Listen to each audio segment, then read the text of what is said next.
प्रणाम दोस्तों। चलिए सुनते हैं सुभद्रा कुमारी चौहान जी द्वारा लिखित कहानी ग्रामीणा। पंडित रामधन तिवारी को परमात्मा ने बहुत धन संपत्ति दी थी, किंतु संतान के बिना उसका घर सूना था। धन धान्य से भरा पूरा घर उन्हें जंगल की तरह जान पड़ता। संतान की लालसा में उन्होंने न जाने कितने जप तप एवं विधान करवाए और अंत में उनकी ढलती उम्र में पुत्र तो नहीं किंतु एक पुत्री का जन्म अवश्य हुआ। तिवारी जी ने खूब खुले हाथ से खर्च किया। सारे गांव को प्रीति भोज दिया गया। महीनों घर में ढोलक ठनकती रही। कन्या ही सही, पर उसके जन्म से तिवारी के निसंतान होने का कलंक तो धुल गया। कन्या का रंग गोरा चिट्टा, आंखें बड़ी बड़ी, चौड़ा माथा और सुंदर सी नासिका थी। उसका नाम रखा गया सोना। सोना का लालन पालन बड़े लाड़ प्यार से होने लगा। सोना के 7 साल की होने पर तिवारी जी ने घर में एक मास्टर लगाकर सोना को हिंदी पढ़वाना आरंभ किया। सोना ने थोड़े ही समय में रामायण महाभारत पढ़ना आरंभ कर दिया। ज्यादा पढ़ाकर उन्हें सोना से कोई नौकरी तो करवानी नहीं थी, इसलिए सोना का पढ़ना बंद भी करवा दिया गया। अब सोना 9 वर्ष की सुकुमार सुंदर बालिका थी। उसकी सुंदरता और सुकुमारता को देखकर गांव के लोग कहते, तिवारी जी, आपकी बेटी देहात के लायक नहीं है, इसका विवाह तो कहीं शहर में ही करना। सुनते हैं शहर में बड़ा आराम होता है। तिवारी जी की बहन जानकी का विवाह तो गांव में ही हुआ था, किंतु इधर कुछ समय से वह शहर में जाकर रहने लगी थी। जब कभी वह शहर से चौड़े किनारे की साड़ी, आधी बाह का लेस लगा जैकेट, पैरों में काले काले स्लीपर पहनकर आती तो सारे गांव की स्त्रियां दौड़ दौड़ कर उसे देखने आती। जानकी के पति नारायण ने मिल में नौकरी कर ली थी। उसे 20 रुपए माहवार मिलते थे। अब वह देहाती न था, 16 आने का शहरी बाबू बन गया था। जब कभी गांव में जाता, कान में इत्र का फहा जरूर रखा था। गांव वालों को अपने जीवन से शहर का जीवन ही सुखमय और शांतिदायक मालूम होता। इन सब बातों को देखकर और सोना की सुकुमारिता को देखते हुए सोना की मां नंदो ने निश्चय कर लिया था कि मैं अपनी सोना का विवाह शहर में ही करूंगी। किंतु सोना को कुछ ज्ञान न था। वह तो अपने देहाती जीवन में ही मस्त मस्त थी। वह दिन भर स्वच्छंद फिरा करती। कभी कभी वह समय पर खाना खाने तक न आती और खेल खेल में खाना भी भूल जाती। सुंदर चीजें इकट्ठी करने और उन्हें देखने का उसे व्यसन सा था। गांव में उसे अपने जोड़ की कोई लड़की न मिलती, इसलिए किसी लड़की से उसका अधिक मेलजोल न था।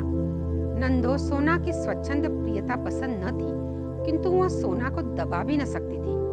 जब कभी वह सोना को इसके लिए कुछ कहती तो तिवारी जी उसे आड़े हाथों लेते। कहते, लड़की है, पराये घर तो उसे जाना ही पड़ेगा, क्यों उसके पीछे पड़ी रहती हो? जितने दिन है खेल लेने दो, तुम्हारे घर जन्म भर थोड़ी न पड़ी रहेगी। लाचार नंदो चुप रह जाती। सोना ने 13 साल में पैर रखा, किंतु तिवारी जी का तो ध्यान इस तरफ गया ही नहीं। एक दिन नंदो ने उन्हें छेड़ा, सोना के विवाह की भी कुछ फिक्र है या नहीं? तिवारी जी चौंक से उठे, बोले, सोना का विवाह? अभी वह है ही क्या साल की, किंतु यहाँ कितने दिन तक चल सकता था? लड़की का विवाह तो करना ही पड़ता है। इधर सोना अभी भी नीरी बालिका थी। वह राजा रानी का खेल खेलती। अब उसके अंग प्रत्यंग में धीरे धीरे यौवन का प्रवेश हो रहा था, किंतु सोना को उसका ज्ञान न था। सोना का विवाह तय हो गया। वर की आयु 22 साल की थी। वह सुंदर, स्वस्थ एवं चरित्रवान युवक थे। वे एक प्रेस में नौकरी करते थे। 75 रुपए माहवार तनख्वाह पाते थे। घर में एक बूढ़ी माँ को छोड़कर और कोई न था। बिहार के रहने वाले थे। कुछ ही दिनों से यूपी में आए थे। पर्दे के बड़े ही पक्षपाती और पुरानी रूढ़ियों के कायल थे। नाम था विश्वमोहन। जब तिवारी जी ने विश्वमोहन एवं उनके घर को देखा तो उनकी खुशी का ठिकाना न था। विश्वमोहन बाबू पूरे साहबी दिखते थे। उनके घर के सभी खिड़की दरवाजों पर चींकें पड़ी हुई थी। जमीन पर एक दरी बिछी हुई थी, जिसके बीच में एक गोल मेज थी। मेज के चारों तरफ कुर्सियां थी। सुंदर सुंदर प्यालों में मेज पर बैठकर चाय पीने का तिवारी जी का यह पहला अनुभव था। चाय पीने के बाद तिवारी जी ने 2 गिन्नियां परीक्षा में देकर शादी पक्की कर दी। रास्ते में नारायण ने कहा, घर में देखा कितना पर्दा है, इनकी माँ बूढ़ी हो गई है, मगर मजाल है जो कोई परछाई भी देख ले। तिवारी जी खुशी खुशी घर लौटे। घर आकर उन्होंने नंदों के सामने वर के रूप और गुण का बहुत बखान किया, तो नंदी फूली न समाई। वह जैसा घर और वर अपनी पुत्री के लिए चाहती थी, वैसा ही उसे मिल गया। इसके लिए उन्होंने परमात्मा को धन्यवाद दिया और नारायण को मन से आशीर्वाद दिया। सोना ने जब सुना कि उसका विवाह हो रहा है, तब वह दौड़कर आई। उसने माँ से पूछा, माँ, विवाह कैसा होता है और क्यों होता है? माँ समझ ही न सकी कि पुत्री को क्या उत्तर दे, किंतु चतुर जानकी ने बात बना ली। वह बोली, विवाह हो जाने पर अच्छे अच्छे गहने कपड़े मिलते हैं, इसीलिए विवाह होता है, सास के घर जाना पड़ता है। सो तो मैं पहले ही जानती थी बुआ जी कि विवाह होने पर सास के घर जाना पड़ता है। मैं कह देती हूँ, मैं कहीं नहीं जाऊंगी, विवाह चाहे करो या न करो, कहती हुई सोना खेलने चली गई। नंदो बोली, जानकी दीदी, तुम लोगों की कृपा से मेरी सोना सुखी रहे। जैसे उसका नाम सोना है, वैसे ही उसके जीवन में सोना बरसता रहे। सोना का विवाह हो गया। रामधन तिवारी की लड़की का विवाह गांव के अन्य विवाहों से अलग था। उसने सभी सामान शहर के लोगों के अनुरूप था। विदाई के समय बेटी के रुदन को देखकर माता पिता बेबल हो उठे। विदाई के बाद पुत्री के विछोह के साथ साथ तिवारी जी को आत्मसंतोष भी था। उनकी पुत्री अच्छे घर में ब्याही गई है, शौक से रहेगी। सोना ससुराल पहुंची। रास्ते भर तो जैसे तैसे आई, किंतु यहाँ आकर एक कोठरी में बंद कर दी गई और बाहर की साफ हवा दुर्लभ हो गई, तो उसे ससुराल का जीवन बड़ा कष्टकर मालूम हुआ। 4-6 दिन में ही वह मुरझा गई। एक दिन विश्व मोहन ऑफिस चले गए थे। सास सो रही थी। सोना आंगन के दरवाजे तक चली आई। चीख को हटाकर जरा बाहर झांका। यहाँ देहात की तरह सुंदरता तो न थी, किंतु साफ हवा तो थी ही। उसी समय एक बुढ़िया वहां से निकली। सोना को उसने चीख के पास देख लिया। उसने आकर उसकी सास से शिकायत की, विष्णु की माँ, ओ विष्णु की माँ, तुम्हारी बहू के लक्षण अच्छे नहीं हैं। सोना को समझ ही ना आया कि उसे किस काम के लिए डांट पड़ रही है। चीख के पास जाकर उसने कौन सा अपराध कर दिया। उसी बीच सोना को लेने तिवारी जी आ गए। उसने मन ही मन निश्चय किया कि वह वापस नहीं आएगी, लेकिन शहर वाले बहू को मैके में ज्यादा दिन रहने नहीं देते। विश्वमोहन 15 दिन बाद ही सोना को लेने आ गए। वे जब आ रहे थे तो उन्हें सोना रास्ते में ही पेड़ पर चढ़ी मिली। उसके साथ और भी बहुत से लड़के लड़कियां थे। सोना का सिर खुला था। सोना को विश्वमोहन ने देखा, किंतु वह उन्हें न देख पाई। पत्नी के रंग ढंग उन्हें न सुहाए और उन्होंने निश्चय किया कि अब वे अपनी पत्नी को यहाँ न भेजेंगे। सोना फिर ससुराल आई। सास ने गृहस्थी का सारा भार सोना पर डालकर गृहस्थी से छुट्टी ले ली। सोना ने कभी घर का काम न किया था, अतः उसे बहुत कठिनाई हुई। धीरे धीरे उसे काम का अभ्यास हो गया। घर में रात दिन बंद रहने की आदत न थी। बाहर जाने के लिए उसका मन व्याकुल रहता। बाहर चना जोर गरम या अन्य कोई आवाज सुनकर वह व्याकुल हो जाती। अपना यह जीवन उसे कैद खाने के समान लगता। सोना बहुत दिनों तक अपने आप को रोक न सकी। वह पति एवं सास की आंख बचाकर गृह कार्य के पश्चात कभी खिड़की, कभी दरवाजे के पास खड़ी होकर या जैसा मौका मिलता जाकर खड़ी हो जाती बाहर। बाहर का दृश्य, हरे भरे पेड़ पत्तियां देखकर उसे कुछ शांति मिलती। मोहल्ले वालों ने यह बात सहन न हुई। कल की आई हुई बड़े घर की बहू सदा खिड़की दरवाजों से लगी रहे। पुराने विचार वाले पर्दे के पक्षपातियों का सोना की हर बात में बुराई नजर आने लगी। इसी बीच किसी काम से सोना की सास को कुछ दिनों के लिए गांव जाना पड़ा। अब पति के ऑफिस जाने के बाद वह स्वच्छंद हिरनी की तरह फिरा करती। कोई रोक टोक करने वाला तो था नहीं। कभी कभी वह चीख से बाहर भी चली जाया करती। आसपास की कई औरतों से उसकी जान पहचान भी हो गई। वे लोग सोना के घर आने जाने लगे। वह लोग तो से घुल मिलकर घंटों बातें किया करती थी, पर बाहर जाकर उसके विषय में न जाने क्या क्या कहती रहती थी। धीरे धीरे इन बातों की चर्चा विश्व मोहन के कानों में जा पहुंची। उन्होंने गांव से अपनी माँ को बुलावा भेजा, साथ ही सोना को भी समझा दिया कि वह संभल कर रहे। सास के आने पर सोना फिर पहरे में आ गई। सोना का मन जरा सा मौका पाते ही साफ हवा के लिए मचल उठता और वहां अपने को रोक न पाती। सख्त पर्दे में रह पाना उसके लिए असंभव हो गया था। एक दिन विश्व मोहन को शहर से बाहर किसी काम में जाना पड़ा। सास खाना खाने के बाद लेट गई। सोना ने गृहस्थी का काम समाप्त करने के बाद कपड़े बदले और एक पुस्तक पढ़ने बैठ गई। पुस्तक कई बार पढ़ी हुई थी, इसलिए उसका मन उस पुस्तक में न लगा। उसी समय ठेले वाले ने आवाज दी, हर माल मिलेगा 2 पैसा, हर माल मिलेगा 2 पैसा।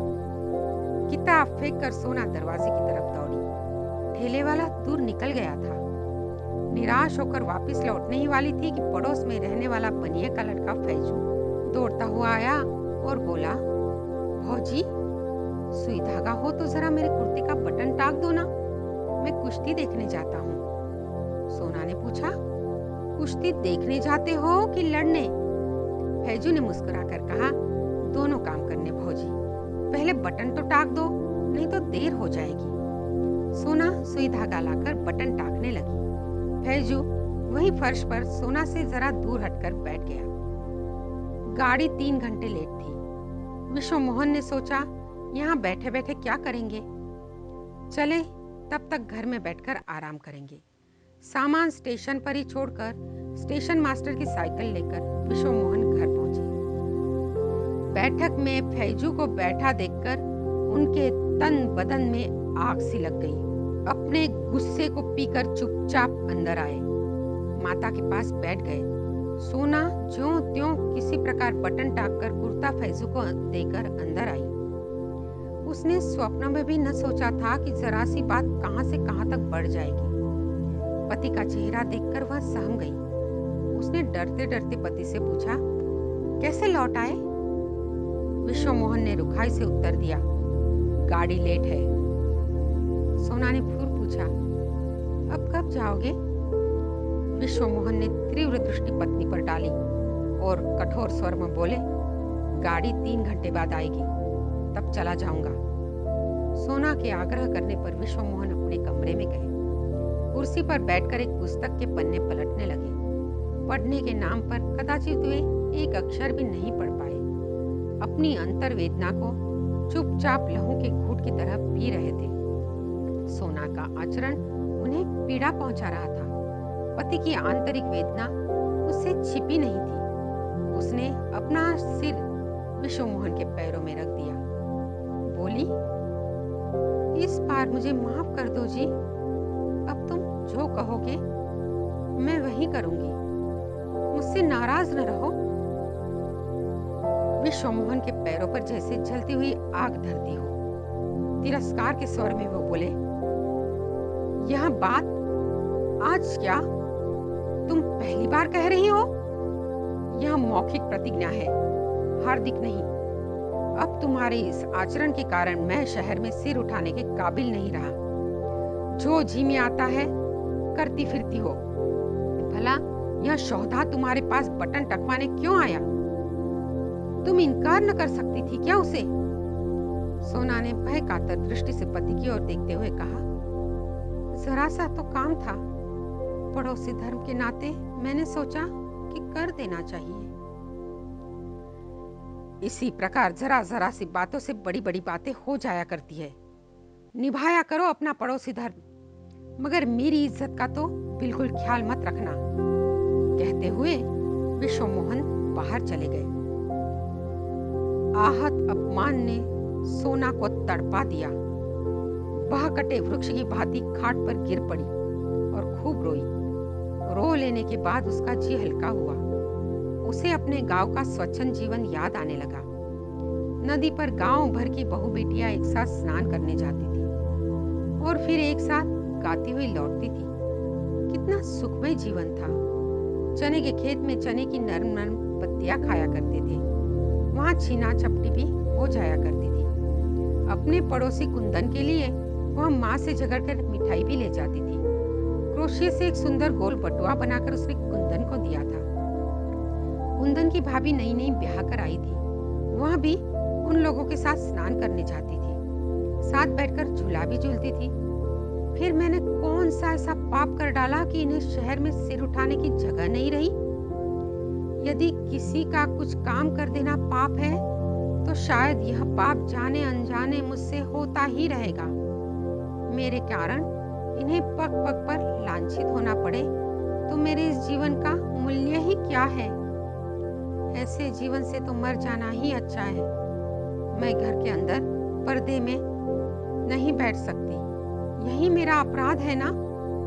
इसी कारण तो लोग मेरे आचरण में धब्बे लगाते हैं। मैं लोगों से अच्छी तरह बोलती हूँ, प्रेम पूर्ण व्यवहार करती हूँ, यही मुझ में बुराई है ना। आज उन्हें मुझ पर क्रोध आया, उन्होंने तिरस्कार के साथ मुझे झिड़क दिया। इसमें उनका कोई कसूर नहीं है। पत्थर के पाट पर भी रस्सी के रोज रोज घिसने से निशान पड़ जाते हैं। फिर वे तो देवतुल्य पुरुष है, उनका हृदय तो कोमल है। इन अपवादों का असर कैसे न पड़ता। रामचंद्र जी ने भी तो जरा सी बात पर गर्भवती सीता को वनवास दे दिया था। फिर ये तो साधारण मनुष्य ही है। इन्होंने तो जो कुछ कहा, जो कुछ किया, ठीक ही किया। पर इसमें मेरा कौन सा दोष है। जब इन्हीं को मेरा आचरण ठीक नहीं लगता तो मैं जीकर क्या करूंगी। इसी प्रकार के अनेक संकल्प विकल्प सोना के मन में आए और चले गए। 3 दिन बाद विश्व मोहन लौटे।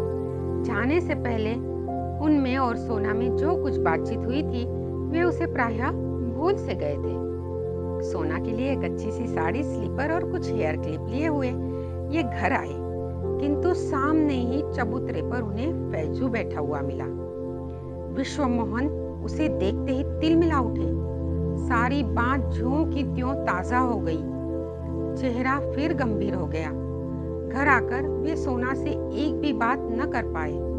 माँ से 1-2 बातें कर बिना भोजन किए ही ऑफिस चले गए। सोना से यहाँ उपेक्षा सही न गई। पिछले 3 दिनों से वह खिड़की दरवाजे के पास तक न गई थी और उसने यह निश्चय कर लिया था कि अब वह कभी भी खिड़की दरवाजों के पास नहीं जाएगी। विश्व मोहन के व्यवहार से उसे अधिक खिन्नता हुई। अपने जीवन को समाप्त करने का उसे और कोई साधन न मिला। आंगन में लगे धतूरे के पेड़ से उसने 2-3 फल तोड़ लिए और उन्हें पीस कर पी गई। कुछ ही क्षण बाद सोना के हाथ पैर अकड़ने लगे। उसकी जबान ऐंठ गई और चेहरा काला पड़ गया। वह देख रही थी किंतु बोल नहीं सकती थी।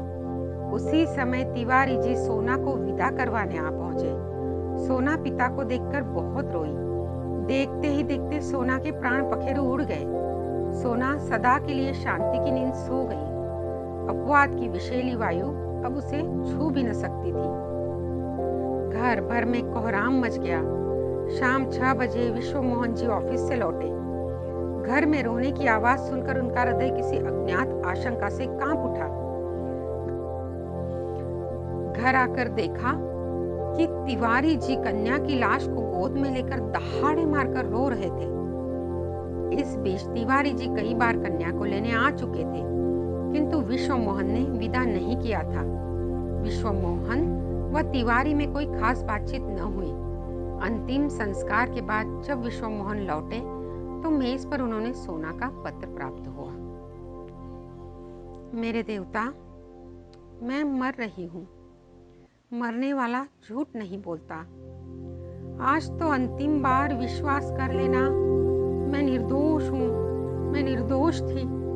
मुझे लगता है या तो यह दुनिया मेरे लायक नहीं या मैं इस दुनिया के लायक नहीं। इस छल कपट से परिपूर्ण संसार में मुझे बेचकर विधाता ने उचित नहीं किया। आप मेरी एक कठिनाई नहीं समझ सके। एक वातावरण से दूसरे वातावरण में पहुंचकर मैं अपने को शीघ्र ही अनुकूल न बना पाई। अपने मरने का कोई अफसोस नहीं है मुझे। दुख तो है केवल इस बात का कि मैं आपको सुखी न कर सकी। आपकी अभागिनी